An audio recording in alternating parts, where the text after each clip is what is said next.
Video de contenido número 7. Primeramente, para elaborar los estados financieros, el orden en que debemos hacerlos es el estado de resultado integral, el estado de cambios en el patrimonio, el balance de situación financiera y finalmente asientos de ajuste y asientos de cierre. Acá podemos apreciar primeramente el estado de resultados, que tiene variación entre una empresa que lleva sus inventarios por el sistema permanente, como se aprecia aquí a la izquierda, y una empresa que lleva sus inventarios por el sistema periódico. La lógica es la misma. En este estado de resultados nosotros tenemos un encabezado, tenemos la sección de ingresos, costos, gastos y determinamos la utilidad o pérdida del periodo. En el encabezado se coloca el nombre de la empresa o la razón social, el nombre del reporte, está el resultado integral, el periodo de tiempo que abarca por el periodo de un año terminado a tal fecha, por ejemplo, y la moneda en que están expresados los estados financieros. En ambos sistemas es exactamente lo mismo. Posteriormente, estos resultados inicia con la sección de ingresos, donde colocamos las ventas brutas de la empresa, restamos devoluciones y descuentos y obtenemos las ventas netas. En ambos sistemas, esa parte es exactamente lo mismo. Luego de las ventas netas, aquí es donde viene la diferencia. En el método permanente, como se ve a la izquierda, tenemos el costo de ventas, que es lo que le costó a la empresa la mercadería cuando se la compró al proveedor. En un sistema permanente, nosotros tenemos la balance de comprobación y en esa balance de comprobación ya aparece la cuenta costo de ventas. Mientras que en el sistema periódico, ese costo de ventas, nosotros tenemos que calcularlo con la fórmula de costo de ventas del sistema periódico que habíamos analizado en la unidad anterior. Entonces, acá en el sistema periódico tenemos el inventario inicial, que tenemos que sumarle las compras netas, que se calculan tomando las compras brutas, sumando los fletes, restando las devoluciones sobre compras y restando los descuentos sobre compras. Así obtenemos las compras netas. Se le suma el inventario inicial, que fue con lo que arrancamos el periodo, y tenemos la mercadería disponible para la venta.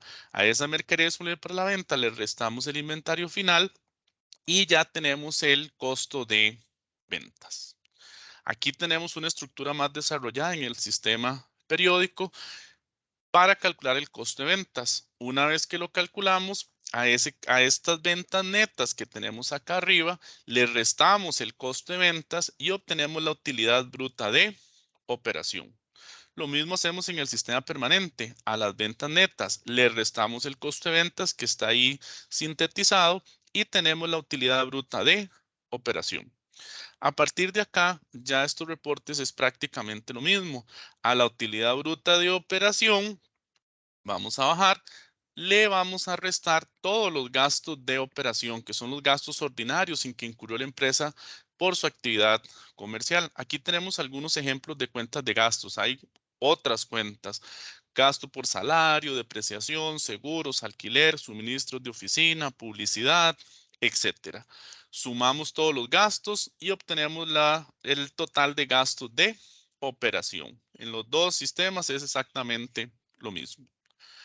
A ese total de gastos de operación se lo vamos a restar a la utilidad bruta de operación y nos da una utilidad neta de operación. Hasta ahí nosotros tenemos la parte ordinaria, el giro comercial de la empresa. Como el nombre del reporte es estado de resultado integral, a esa parte le vamos a agregar o le vamos a integrar una sección de otros ingresos y otros gastos, que son partidas de ingresos y gastos extraordinarias adicionales al giro de negocio de la empresa. Para el nivel en que nos encontramos dentro de esta sección, podemos incorporar ingresos por interés y ganancia por venta de activos, gasto por interés y pérdida por venta de activos. Ahí pueden ir otras cuentas como pérdidas o ganancias por diferencial cambiario, pérdidas y ganancias no realizadas por los instrumentos financieros, entre otros. Entonces, a la utilidad neta de operación le sumamos y le restamos lo que tenemos acá en esta sección de otros ingresos y otros gastos y nos da la utilidad antes de impuestos. Cuando las empresas tienen utilidades, tienen ganancias, tienen que pagarle un porcentaje de esas utilidades al gobierno según la normativa tributaria vigente, según la ley del impuesto sobre la renta. Esos son unos parámetros, son unas tablas que la administración tributaria elabora y las publica anualmente. Son porcentajes que van en función del volumen de utilidades de ingresos desde un 15 hasta un 30%. Para efectos académicos, a ustedes en los ejercicios se les va a dar el porcentaje de impuesto de renta. Entonces, utilidad antes de impuestos, calculamos el porcentaje de impuesto que haya que calcular, se resta y se obtiene la utilidad neta del periodo, que es la ganancia total que tuvo la empresa en este periodo fiscal. Eso es lo mismo en ambos sistemas, periódico y permanente. Entonces, esa es la estructura que tenemos en el estado de resultados, haciendo notar que la principal diferencia la tenemos en la parte de arriba en lo relacionado con el costo de ventas. Como segundo reporte, vamos a bajar y tenemos que elaborar el estado de cambios en el patrimonio. El estado de cambios en el patrimonio es un reporte donde nosotros vamos a presentar las cuentas de capital social, utilidades retenidas y los dividendos. Acá tenemos el capital aportado por los socios de la empresa. Tenemos las utilidades retenidas, que es como una bolsa de dinero donde la empresa va a ir depositando las ganancias que ha tenido a través del tiempo. Y luego los dividendos, que es cuando ya hay suficiente dinero en las utilidades retenidas, una entidad podría tomar la decisión de repartir parte de esas ganancias entre los socios de forma proporcional a su participación o a la cantidad de acciones que tengan, y eso es lo que se llama los dividendos. Por eso acá los dividendos están entre paréntesis. Entre paréntesis significa que van restando. Y el total que nos dé acá de la sumatoria de los saldos finales horizontales y verticales, el total que nos dé acá en esta esquina, es el total del patrimonio de la empresa, que luego vamos a ver cuando construyamos el balance de situación financiera, el siguiente reporte, que tiene que coincidirnos. Entonces, este es el segundo reporte. El tercer reporte es prácticamente lo mismo en ambos sistemas, no hay variaciones, es el estado de situación financiera. Es como que le tomemos una foto a la empresa y aquí es donde nos van a aparecer los activos clasificados en corrientes y no corrientes. Los corrientes son los más líquidos, como el efectivo, inversiones, cuentas por cobrar, el inventario y mercadería, lo que la empresa haya pagado por adelantado. Luego tenemos los no corrientes, que son activos de larga duración, como la propiedad, la planta y el equipo. Y luego acá sumamos los activos corrientes más los no corrientes y nos da el total de activos de la empresa. Recordemos que este balance de situación financiera nos tiene que coincidir con la ecuación contable. Por lo tanto, al tener el total de activos de la empresa, ya ahí tenemos la primera variable de la ecuación. Ahora nos faltan las otras variables, el total de pasivos y el total de patrimonio. Entonces, viene la segunda sección, que es los pasivos, son todas las obligaciones que tiene la empresa con terceras partes, clasificados en corrientes, obligaciones que la empresa tiene que pagar en un periodo menor a un año, como las cuentas por pagar a los proveedores, el impuesto al valor agregado, los adelantos de clientes, salarios, intereses por pagar, documentos por pagar, corto plazo. Lo sumamos, tenemos el total de pasivos corrientes. Luego viene la sección de los pasivos no corrientes, que son las obligaciones que la empresa tiene que pagar o liquidar en un periodo mayor a un año, como hipotecas, prendas, documentos por pagar a largo plazo, préstamos por pagar a largo plazo.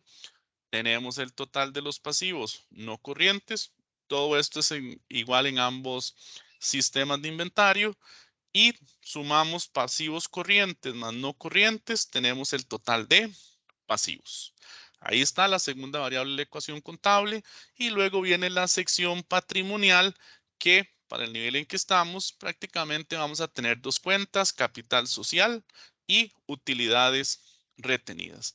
Este total de patrimonio, la sumatoria del capital y las utilidades retenidas, tiene que ser igual a lo que nos dio el estado de cambios en el patrimonio. En estas utilidades retenidas, nosotros vamos a colocar las utilidades retenidas que la empresa tenía al inicio del periodo, más lo que se ganó en este periodo, menos la repartición de dividendos si es que se declararon dividendos en este periodo. Tenemos el total de patrimonio y ahora sí tenemos acá la gran prueba de ver si la ecuación contable está equilibrada. Total de pasivos más patrimonio tiene que darnos igual que los activos. Entonces se sumaría el total de estos pasivos más el patrimonio y total de pasivo y patrimonio, en la última línea que nos da acá, tiene que ser lo mismo que dio el total de activos. En ambos sistemas de inventario es exactamente lo mismo. Y esos son los tres reportes que nosotros tenemos que elaborar: estado de resultado integral, cambios en el patrimonio y situación financiera. Una vez que ya se elaboraron los estados financieros, viene la última etapa del ciclo contable, que es la parte de ajustes y cierres para preparar la contabilidad para el periodo siguiente. En ambos sistemas, los asientos de cierre es prácticamente lo mismo, con una diferencia que ya la vamos a hacer notar. Primero tenemos que ver si hay que hacer asientos de ajuste. Si la empresa obtuvo ganancias y calculó en el estado de resultados impuesto de renta, se debe hacer este asiento de ajuste al final del periodo, que es impuesto de renta en el debe contra un pasivo, impuesto de renta por pagar. ¿Por qué razón? Porque las empresas, según la normativa tributaria, cierran el 31 de diciembre, pero tienen hasta el 15 de marzo del año siguiente para declarar y pagar ese impuesto de renta al gobierno. También hay que hacer un asiento de ajuste de los dividendos. Si la empresa tomó la decisión de repartir parte de las ganancias entre los accionistas, hay que registrar esa transacción y sería dividendos declarados en el debe contra dividendos por pagar.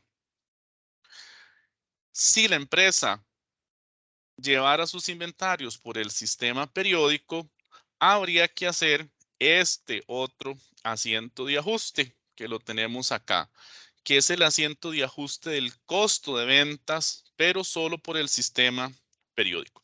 Ya lo habíamos visto en la sección anterior, donde registramos en el D el inventario final, devoluciones sobre compras, descuentos sobre compras y el costo de ventas.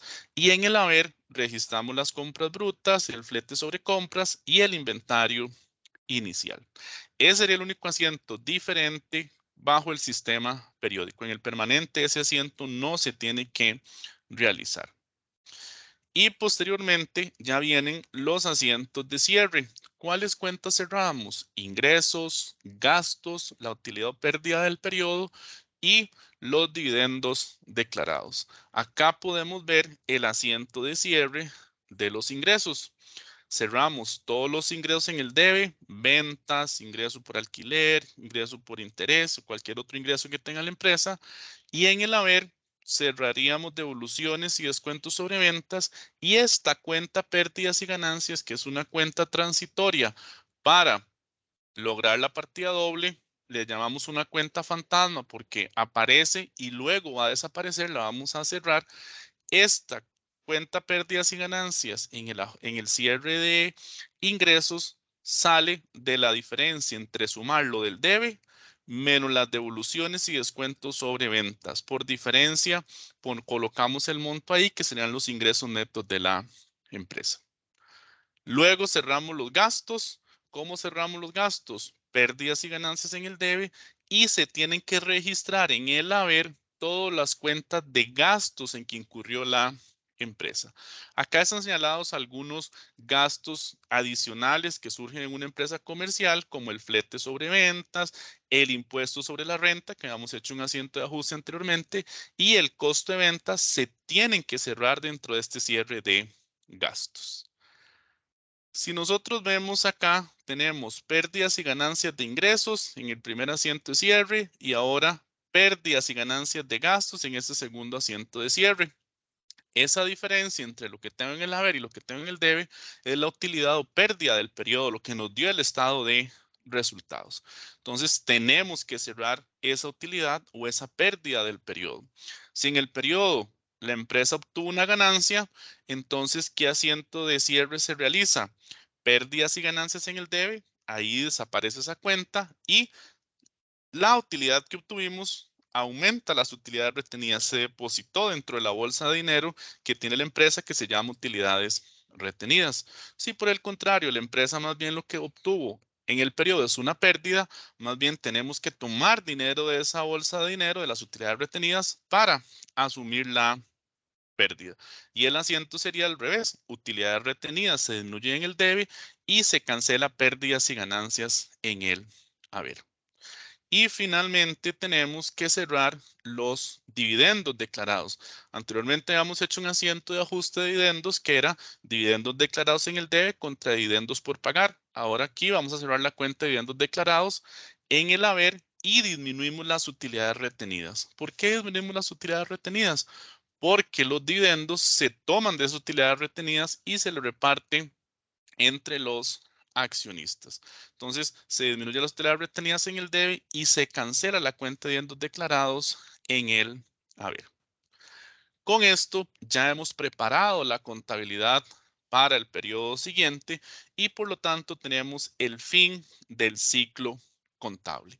Ya arrancaríamos el siguiente periodo nuevamente haciendo asientos de diario, mayorizando, balanza de comprobación, haciendo los asientos de ajuste, los estados financieros y nuevamente los asientos de cierre. Ahí tenemos completo ya el ciclo contable de una empresa comercial.